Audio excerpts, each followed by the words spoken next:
Hola, ¿qué tal chicos de Cuarto CG? El día de hoy en la clase de Historia de México vamos a hablar acerca de la transición democrática que se llevó a cabo en nuestro país después del terremoto del 85. Pongan mucha atención y comenzamos. Los daños que ocasionó el sismo de 1985 en la Ciudad de México provocaron una emergencia humanitaria. El caos, la falta de organización y la respuesta tardía del gobierno fueron algunas de las causas que orillaron a los habitantes capitalinos a solidarizarse. La gente transformó la indignación en acción. Se organizó para buscar a los heridos y damnificados. Se volcó en labores con llevar ropa y alimentos. Pero en medio de una gran tragedia, los damnificados también reclamaron sus derechos. Para 1985, la Ley Federal de Organizaciones Políticas y Procesos Electorales, LOPE, ya tenía 8 años de haber sido publicada. Esta norma permitía la participación legislativa de otros partidos en las contiendas electorales, 9 en total para 1985, incluido el Partido Revolucionario Institucional. En julio de 1985 se conformó por tercera ocasión a través de una elección a la legislatura federal tras la reforma política de 1977, la que contiene la Cámara de Diputados del Congreso de la Unión y el Senado de la República. Desde entonces, la complejidad de los procesos electorales había aumentado, dado el crecimiento natural de la población y por las transformaciones de la ubicación social de los votantes, es decir, no eran claras. México vivió una paradoja muy grande, una enorme conflictividad en los centros de educación superior, en el campo, en el mundo laboral, y había hasta movimientos armados. En 1976, por ejemplo, teníamos unas elecciones en las que había un solo candidato, un solo discurso. Era evidente que había un desfase entre el México real y electoral. La movilización ciudadana que brotó espontáneamente después de 1985, cuando era presidente Miguel de la Madrid, acentuó la crisis de representatividad que había heredado López Portillo, aunado a que el empleo informal creció un 20% entre 1983 y el año del sismo. Se registró una caída drástica del sector productivo y disminuyó el poder adquisitivo de la población. Un año después, en las elecciones de julio de 1986, el Partido Acción Nacional perdió la gobernatura en Chihuahua con su candidato Francisco Barrio y dio lugar a una nueva movilización ciudadana. Luis Álvarez, líder de aquel partido, comenzó una huelga de hambre de 40 días. Se organizaron marchas y cierres de carreteras pues reclamaban que se había tratado de un fraude electoral. Ese mismo año se llevó a cabo el Mundial en México, dejando dos de los goles más famosos en el mundo, la mano de Dios y el gol del siglo, anotados por el futbolista Diego Armando Maradona. Fueron 24 las elecciones que se dieron cita y 52 partidos. Argentina fue el país que se llevó la copa. También tomó fuerza el movimiento punk, que había iniciado en los 70s, pero para este momento las letras de sus canciones hablaban sobre policías, represión, pobreza y el mal gobierno, dando voz a los jóvenes. Mientras tanto, la sociedad civil organizada modificó la configuración del Distrito Federal y tuvo un impacto en las elecciones federales de 1988, cuando se dio una ruptura al interior del PRI y se creó el Frente Democrático Nacional, antecedente inmediato del Partido de la Revolución Democrática, una coalición de diversas fuerzas políticas de centro e izquierda que tuvo como candidato a la presidencia al ingeniero Cuauhtémoc Cárdenas, hijo del expresidente Lázaro Cárdenas. La transición a la democracia en México es un periodo histórico. La transición democrática alude a un proceso de mayores proporciones. Su tema de fondo es el de una sociedad modernizada, que ya no cabía ni quería hacerlo en el formato político de partido hegemónico. México se hizo más complejo, diverso, plural. Un solo partido, una sola coalición ya no podían representar ni conciliar todos los intereses, proyectos y pulsiones de un país que crecía y se diversificaba aceleradamente. La transición democrática es, en realidad, la historia de ese acomodo, encontrar una fórmula para una vida política moderna acorde con nuestra verdadera modernidad social.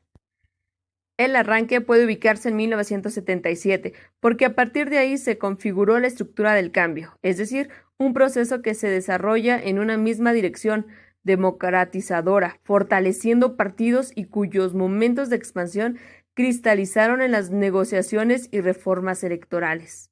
En 1977, por primera vez, se abrieron las compuertas para el libre desarrollo de las opciones organizadas y para su asistencia al mundo electoral. haciendo historia. Puede decirse que la plataforma original de la transición fue construida sobre 5 columnas. 1. Se declara a los partidos políticos como entidades de interés público y, de paso, a su constitucionalización, es decir, al reconocimiento de la personalidad jurídica de los partidos en plural y a su importancia en la conformación de los órganos del Estado. 2. Se abre la puerta de la competencia electoral mediante el registro condicionado a las fuerzas políticas más significativas de la izquierda mexicana hasta entonces marginadas. 3. Se concreta la ampliación del Congreso y la introducción de los diputados plurinominales. La nueva fórmula conjugaba 300 diputados de mayoría y 100 de representación proporcional. Así, se inyectó un mayor y más intenso pluralismo a la Cámara de Diputados y a los incentivos suficientes para que los partidos desarrollaran campañas a escala nacional en busca de todos los votos posibles acumulables en la bolsa plurinominal. 4. Por primera vez el Estado asume la obligación de otorgar recursos para el sostenimiento de todos los partidos políticos, adquieren prerrogativas en los medios de comunicación y en dinero de parte del Estado. 5. Con su registro ante la Autoridad Electoral Federal, los partidos políticos adquirieron automáticamente la posibilidad de asistir a las diferentes elecciones en los otros niveles, estatal y municipal. La participación electoral de alternativas distintas, legalizadas y legitimizadas desde la Constitución se multiplicó a lo largo y ancho del país. Esta fue la base sobre la cual se desarrollaría nuestro proceso de democratización. La reforma era un paraguas protector con una característica muy importante. Estaba dedicado no solo a los jugadores que tenían ya un lugar dentro del sistema legal, sino justamente a los que nunca habían estado dentro. En su momento, estos cambios, que hoy pueden parecer hasta pequeños o simplemente liberalizadores, provocaron una enorme discusión, resistencia, críticas, miedo y un gran impacto público. Pero la intención de esa reforma era muy simple. Por una parte, fortalecer las opciones organizativas existentes, pero también permitir la entrada al juego electoral de fuerzas reales que se desplegaban sobre toda la acción social y sindical, y aún a través de la vía armada. Y fue así como el 6 de julio de 1988 se esperaba el desarrollo de las elecciones más limpias en la historia de México. Todo estaba preparado para que ese mismo día se supiera el nombre del nuevo presidente de la República. La limpieza del proceso electoral fue respaldada por el hecho de que desde las 18 horas comenzaría a fluir información oficial a los centros de cómputo de partidos y coordinadoras independientes. Sin embargo, poco después de que esto sucediera, dejaron de circular los resultados. El sistema se había caído debido a la saturación de las líneas, según se informó. Por la noche, los candidatos presidenciales, Cuauhtémoc Cárdenas, del Frente Democrático Nacional, Rosario Ibarra, del Partido Revolucionario de los Trabajadores, y Manuel J. Cloutier, del Partido Acción Nacional, entregaron al secretario de Gobernación y presidente de la Comisión Federal Electoral, Manuel Bartlett, un documento donde manifestaron sus sospechas de que un fraude de grandes proporciones se estuviera fraguando y que, de no establecerse la legalidad, no aceptarían los resultados. Bartlett respondió haciendo notar que las irregularidades expuestas eran mínimas. A la 1:35 del día 7 de julio, Jorge de la Vega Domínguez, presidente del PRI, proclamó a Carlos Salinas de Gortari como el triunfador rotundo, contundente, legal e inobjetable, rompiendo el compromiso de no dar resultados hasta que lo hiciera la Comisión Federal Electoral. Por la mañana, los periódicos informaron de la victoria priista e hicieron énfasis en que se trató de los comicios más concurridos de la historia, pero los resultados oficiales indicaron que hubo un abastecimiento del 50%, el más alto en los últimos tiempos. Entre las muchas irregularidades denunciadas por la oposición, destaca que en cerca de una quinta parte de las casillas el abastecimiento fue inferior al 30%, y precisamente en ellas Salinas obtuvo cerca del 40% total de votos. Además, en estas casillas no hubo representantes opositores.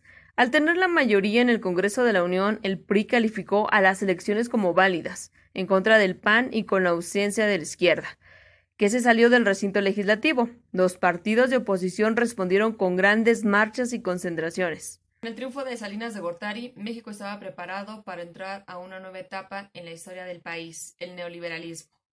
Espero que les haya gustado el tema y que hayan quedado aclaradas sus dudas. Nos vemos en la siguiente. Cuídense mucho.